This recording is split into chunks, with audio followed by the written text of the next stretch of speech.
So assume that we actually can do that. And as a result of that, we found that even the smallest charge would lead to an incredibly large sound half a mile away in an urban setting, which would be as loud as a gunshot blast, as loud as the engine of a jet plane when it's flying, and 10 times louder than being directly in front of speakers at a rock concert.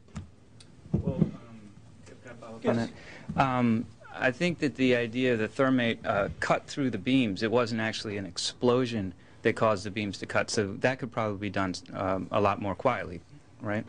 Yeah. Did you look at Stephen Jones's work? Well, the issue of thermate did not even reach, in our judgment, a level of importance sufficient to, in fact, do a detailed analysis. We could rule it out fairly easily for several reasons. One, in order for a thermate reaction to take place, there has to be materials. And, of course, building materials have all of the things that are required for thermite or thermate. And if you looked at the amount of thermite or thermate that would be needed to build this building down, you would have had to place about 100 pounds of thermite right in proximity to the column, and it had to have always adhered to the column, because what thermite does is actually it melts the steel. So somebody has to keep pushing it so that the thermite continues to be sticking to the steel, this vertical column, until it actually collapses. And in order to get that kind of amount of materials into the building and to actually place it and for this reaction to take place is unlikely to have actually happened. One last follow-up. That's fine. The part of that I have trouble with is that if you say the building came down without any explosives at all, then isn't it possible that you wouldn't need a lot of explosives to bring it down if it came down with no explosives at all? Repeat your question?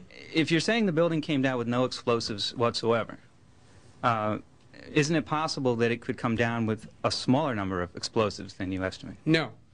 The big difference is fire is a persistent assault on the structure. Couldn't they work together?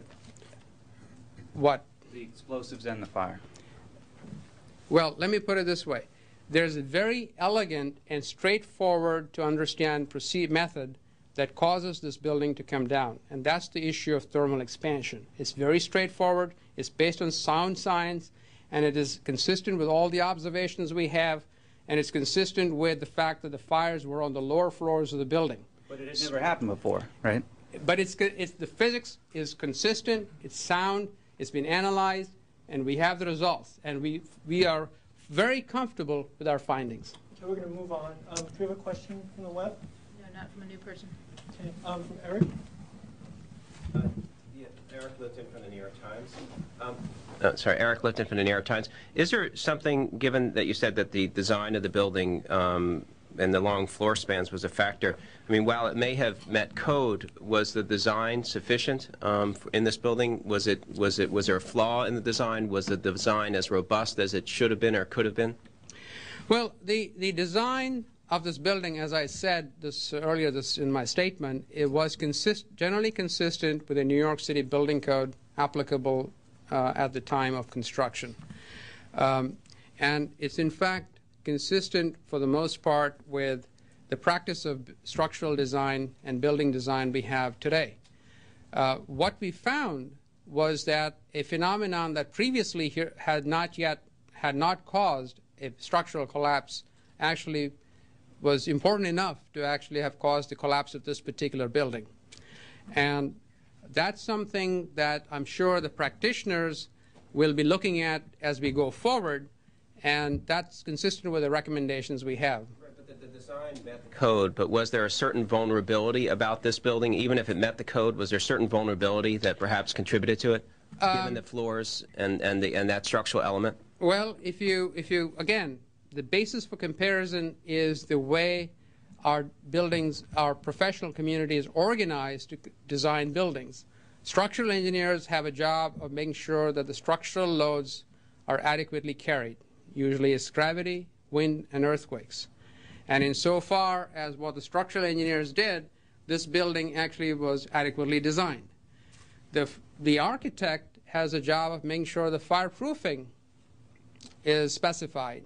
And of course, the architect didn't pick a fireproofing for this building that was consistent with what the the catalog data requires us to use, and that was consistent. What was missing is the fact, the connection between these disciplines, the fact that because no one actually explicitly evaluates the response of a structural system under a fire during design. So our buildings are built today not based on the empirical E119 test method that is used, but not by explicitly evaluating a structural system's design. So what happened is there's a gap. There's a gap between what the practice does and what we found in terms of what happened on 9/11. I'm sorry, that's still, but was there still, I mean, in another building that was under the same circumstances, if it didn't have these long floor spans, it may, it may not have collapsed. Yes. Okay, so therefore, was there a specific vulnerability, even though it met code, with this building that made it more prone to potentially collapsing? Well, there's, as I've explained, there's a combination of factors in particular that led to this building's collapse. One is the long span floor systems. Second is that our current practice where connections are not designed to resist thermal loads. Third is the fact we have an asymmetric floor system, which means you have floor framing in one direction here and another direction here. And fourth, the composite floor system, and I'm not saying any of this in a negative sense that we shouldn't be using it, but when you heat up a composite floor system, you have differential thermal expansion, which actually can break the bond between the concrete and the steel. So those four factors contributed to the collapse of this building. Now, we have in this country somewhere around 1,000 buildings that are about 420 feet and higher. And we have another 200 buildings that are either under construction or being proposed. Now, how many of those buildings have this particular combination of factors? We don't know the answer to that. And that's why we have made a recommendation. What we can say is, first of all, buildings are incredibly safe. We have had a long experience with that. Office buildings, in terms of fires, residential 1- and 2-family homes are the most vulnerable. Buildings, particularly office buildings, other than residential buildings, are incredibly safe. What we also had is a fire.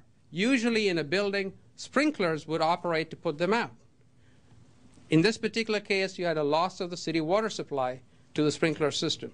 Third, even if that is compromised, the fact that a unique combination of factors would come to bear among this 1,200 buildings would be very rare.